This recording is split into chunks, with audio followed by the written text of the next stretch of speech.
Sky had never looked like that before. Not dark like a normal storm, but heavy, like the air itself was holding its breath. Noah stood outside the ark, running his hand along the rough wood he'd spent decades shaping. People had laughed when he started, laughed when he kept building, laughed even when animals began showing up two by two quietly without panic, like they knew something the rest of the world didn't. Noah wasn't angry at them. Mostly he felt tired. Faith can do that, especially when you're carrying it alone for a long time. Then the rain began. At first it sounded gentle, almost comforting, but it didn't stop.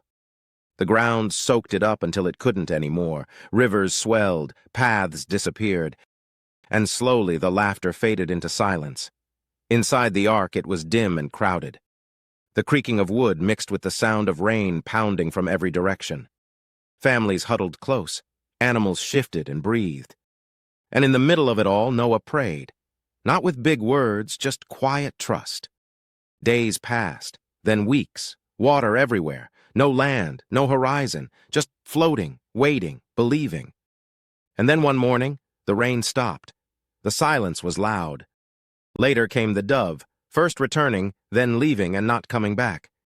Hope, small as an olive leaf, but enough. When the doors finally opened, fresh air rushed in, and then the earth smelled new, washed, alive again.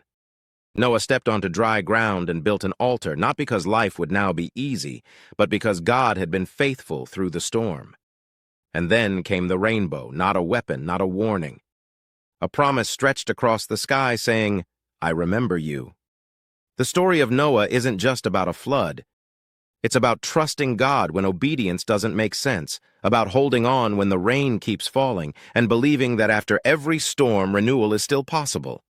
Sometimes faith is just building the ark one faithful step at a time before you ever see the clouds.